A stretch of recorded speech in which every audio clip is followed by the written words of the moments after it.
I happened to find a very interesting interview of Dr. Arikana Chiombori. Very interesting person, very strong woman. She's a medical doctor, an activist. She's a public speaker, a doctor, an educator, a diplomat. She also is the former permanent representative of the African Union to the United States. Very intelligent woman, excellent thinking. The type of woman to the caliber of Madame Naledi Pandor, Dr. Naledi Pandor. In fact, she was expelled from the African Union, expelled from her position because she spoke too many truths that they didn't like very much.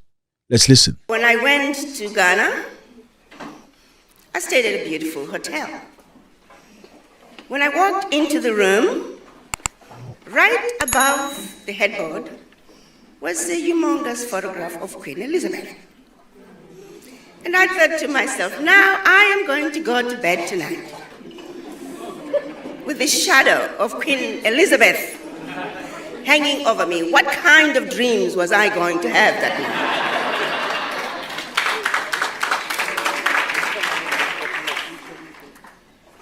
I nicely found time. I called my VP and I said, could you help me take this photograph down? We shall put it back tomorrow morning, because tonight I intend to have good dreams. Why is it that in 2024, we still have the photograph of Queen Elizabeth hanging over the walls of hotels in Ghana, and not a single photograph of a king or a chief from Ghana? We know when it comes to West Africa, the document that African countries were made to sign as they attained their quote-unquote independence, the document that's labeled the Pact for the Continuation of Colonization. On one hand, we are giving you your independence, but on the other hand, we want you to sign this document, agreeing to continue to be colonized. And if you choose not to sign this document, in my pocket, I have a gun that has your name. Guinea and Mali, they chose not to sign the document. That France moved into those countries, poured concrete into the sewage pipes, destroyed schools, hospitals, roads. Anything that could be destroyed, they destroyed. Anything that they could pick up and take back with them to France, they took. They even took the last pencil. This was done as a way of letting the other African countries know that should you refuse to sign this document, this was the fate that awaited you. You have to give up 85% at that time of your bank reserves, deposit them with France. Those funds, once gone, they're not coming back. All your minerals discovered and yet to be discovered belong to France, and French companies had the first right of refusal. Your language of instruction shall be French. Your military can only be equipped by France. Your military can only be trained by France. You must give up control of your finances. You must give up control of your natural resources. You must give up control of your military. Now, if you stay away from those, you are free to run your country as you wish. What kind of a country are you running? What kind of a leader are you? To this day, those African countries are still required to deposit their bank reserves with France. Now, the numbers have gone down some. They're down to the 50, 55, 60. But by and large, with the exception of Burkina Faso, Niger, and Mali that said, France, pack your bags and go home. The rest of the African countries are still subjected and held to the Pact for the Continuation of Colonization. But our leaders, for various reasons, and we know those who have tried to pull away, they've either been assassinated or exiled. So the realities are there, that if African leaders try to push back, there's some serious consequences. In spite of all that, there are some other issues that they also could deal with. We know the NGOs are nothing but wolf in sheep's clothing as they come into our countries. A lot of embassies as well. We have a few nice embassies. But we have many countries that are also just here to make sure that they continue to destabilize the countries. They make sure that the elections are forever interrupted. Why is it that we are all fully aware that the loans that are being given to African countries, the loans that have been given to African countries for centuries, are frivolous loans that have been paid 1,000,000 times over? Why is it that our ministers of finance every year, twice a year, they go to the World Bank? They know what's going on, but they say nothing. What is keeping us as Africans from coming together and speaking with one voice and letting the World Bank know and the IMF that we have paid for these loans a gazillion times over? We aren't paying for them no more. What are we afraid of? Why can't we just say it like it is? It is damn wrong. And it cannot continue. But we're afraid. You see, they defeated us where it matters the most. That even things that we have the ability to change, we are afraid of changing them. When the Europeans first came to Africa, they brought us religion. And then we went to church. And they taught us about a human being called Jesus Christ. And they talked about the angels, and they talked about who are in heaven, a place we all want to go to. They're beautiful, they're angelic, they're desirable. And oh, by the way, they're white. And oh, by the way, we are white, like the angels. But remember, in school, they told us this was white. But never mind how we look. We may look rather pinkish, but don't disregard that. We are white believers. Then they turned around and said there's something called hell. And there's a devil there. Ugly, undesirable, does all the horrible things, and that creature is black. And oh, by the way, you too are black. Never mind this black color that we told you in school. A blatant lie was told to us, and we have never stood up to say that's a damn lie. I'm not black. They're not white. You look like the devil because we told you so. We look like the angels because we told you so. So it is when a little 5-year-old black boy is given 2 sets of dolls, black dolls and white dolls. And he's asked which one is mean, he points at the black one. He's asked which one is ugly, he points at the black one. He's asked which one is nice, he points at the white one. Which one is beautiful, he points at the white one. And then when asked which one is more like you, he sheepishly points at the black one. The 5-year-old boy is defeated before his life even begins. Somehow, there are subliminal messages that this boy just knows it. Think about it. So that same little boy who grew up to be the Minister of Education, he's not going to like anything to do with him. So yes, European history is what weighs at. African history? No. You, African educators, you don't read your own work in order to be tenured. Many professors, to be tenured, they got to write 10, 20, 30, 40 papers. And those papers can only be reviewed in Europe, in the United States, by credible universities. So I said to the professors, you don't trust each other? You are not credible? If you can't trust each other, why should we parents trust you with our children? to be tenured in universities in Africa, your work has to be reviewed outside Africa. What's wrong with having universities in North Africa send their work to Southern Africa? Universities in West Africa send their work to East Africa.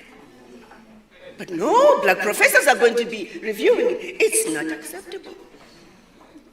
They won't have the same weight. Stupidity has got to come to an end. It is filtering through to everything that we are doing. I am telling you, my brothers and sisters, we are the laughingstock of the world. The current US ambassador to the United Nations, and I'm going to call her out. She was fired by President Trump when I was going to Washington. She used to come to my office. And she would say, Ambassador, talk to the ambassadors. They need to speak up. When she was the former Assistant Secretary of State for African Affairs, she said, Ambassador, I'll be sitting on this side with the American side, and there'll be the Africans over there. She said, if they could just say some obvious things that would help her come back and make decisions and recommend certain changes. But the Africans don't speak. Tell these ambassadors to speak up. Why are we afraid? Because we were defeated where it matters the most, the mind. So no matter how hard we try to change our Africa, until we heal from the legacy of colonization, nothing we try to do is going to succeed. If we don't heal from the legacy of colonization, we will continue to be used as instruments of our own self-destruction. I challenged ECOWAS when they were trying to mobilize the military to go and fight Burkina Faso, Mali, and Niger. Oh, we can have a coup. I said, help me understand something. France has had coups against these nations for centuries. When France is forcing these countries to deposit their bank reserves with France, that's a coup. President Tinubu, what have you done about this coup? You are sitting on the big boy chair now. Talk to me. What are you going to do about this coup? When France is making sure that all natural resources for these countries belong to France, that's a coup. What are you going to do about it, ECOWAS? But somehow, we don't see them as coups because it's the white men doing it. If a black man was doing the same thing to another black man, oh, you know, they'll call them out in a heartbeat. We have a serious problem as Africans. We don't even realize how sick we are with this disease. We are not just sick at home. We are not just sick in the doctor's waiting room. We are not just sick in the general ward in the hospital. We are in the intensive care. As a doctor, I cannot help you unless you come to me with your complaints. At least recognize that you're sick. But most of the time, we don't even realize that we are sick. This stupidity that is going on in Africa has got to come to an end.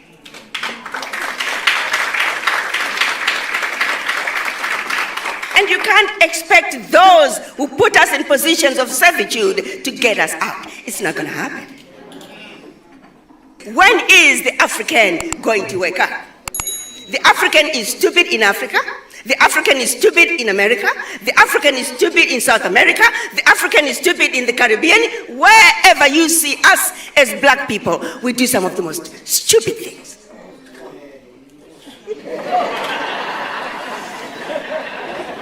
You go into neighborhoods in America, where I've spent most of my time. Look at the Mexicans. They stick together like super glue when it comes to issues pertaining to their existence in the United States as Mexicans. The Irish, the Jews, the Chinese, the Indians ask for their voices loud and clear because they understand the importance of unity. They don't have to love each other. But they understand when it comes to issues pertaining to their sheer existence, they must stick together like super glue. But when we ask for the voices of black people, we scatter like mice. We don't believe in each other. I was in Dallas and one Zimbabwean, I was asking, are there a lot of Zimbabweans who are you? No, I don't talk to Zimbabweans. I'm the only black person in my neighborhood, and she was so proud of it. I'm speaking to another friend, this time in Zimbabwe. She was so proud that her son cannot speak Shona, and that the son speaks English like a British. And she's telling me this with a certain level of pride. And that's the mother, which means the child is just as doomed. When are we going to wake up and realize that our inability to move forward as a people is because we were defeated where it matters the most? What are we going to do about the educational curriculum? Because that's where it begins. They don't want us knowing our history. They don't want us knowing where we came from. Because if you are a person without a history, who are you? Where do you come from? As Africans, we're too busy running away from who we are. We don't want to embrace our Africanness. Why not? If you refuse and don't accept your Africanness, then who are you? You can never speak English like an American. Then you don't want to speak your own vernacular. Then who are you? You are just like a ship without an anchor. The wind blows that way, there you go. The wind blows that way, there you go. And there are too many of us who find themselves in that boat without an anchor. What's happening in Burkina Faso must be supported. What's happening in Mali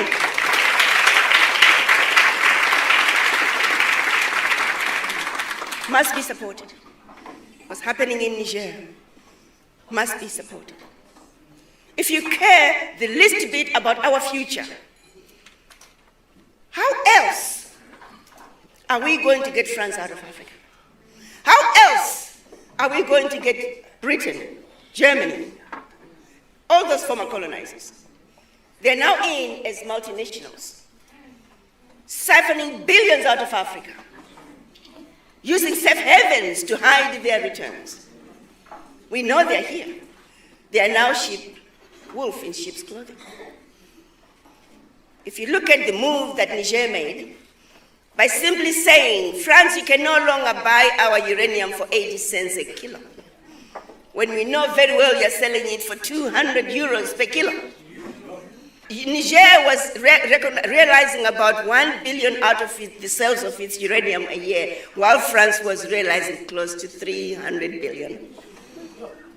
That one move alone, when Niger said, if you want our uranium, 200 euros a kilo, please. Immediately, 300 billion, 1 minute. It's not going to take much to change Africa. We got what it takes. If there's one thing we're very fortunate of, we're endowed with everything the rest of the world needs. We don't need the world. The world needs Africa.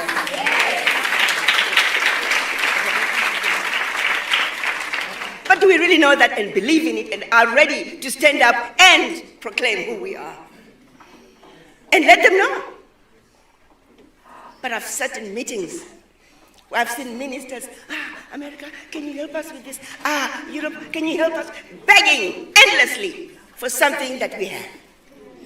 Whatever they are giving you is what they stole from us. And they are giving you peanuts.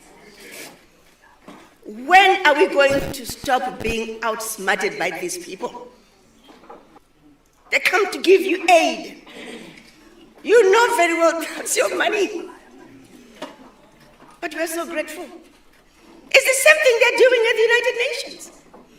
When Africa is supposed to be at the UN Security Council as the 6th and 7th members of the UN Security Council. But you can't have veto power. So come on in, Africa. Oh, we got a kiddie chair over here for you. Sit over there, we got some cookies. Sit over there and be quiet while we take care of business. And we entertain that. Wow. What's wrong with us? What gives me hope is that we have a vibrant African youth who are saying enough is enough. We are not taking this anymore. This abuse has got to come to an end. The exploitation of the African continent has got to come to an end. As long as there's a country called Malawi, as long as there's a country called Gabon with 1.5 million people, as long as there's a country called Eswatini, Berlin Conference is alive and well. And that's where we get defeated internationally through trade. Oh, you're all equal. You are a sovereign nation, Eswatini. You are a sovereign nation, Togo. You are a sovereign nation, Malawi. So let's go to the market. You, Malawi, with your little basket, with 3 eggs, you're coming to the market.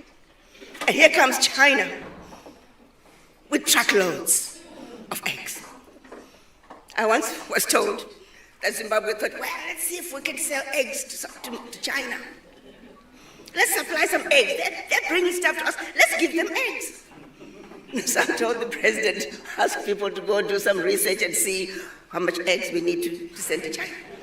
The report came back and said, Mr. President, the amount of eggs we produce the whole year, that's one breakfast in China. So you want Zimbabwe to go to the market with China and sell eggs.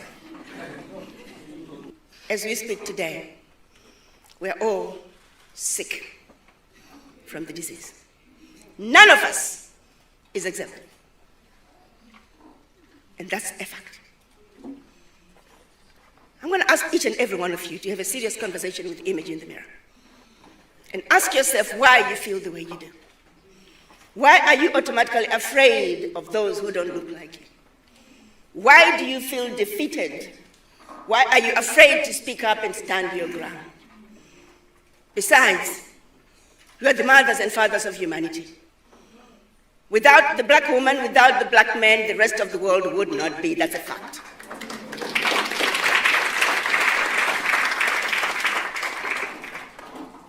We civilized the world. They came to Africa and stole everything that they never had.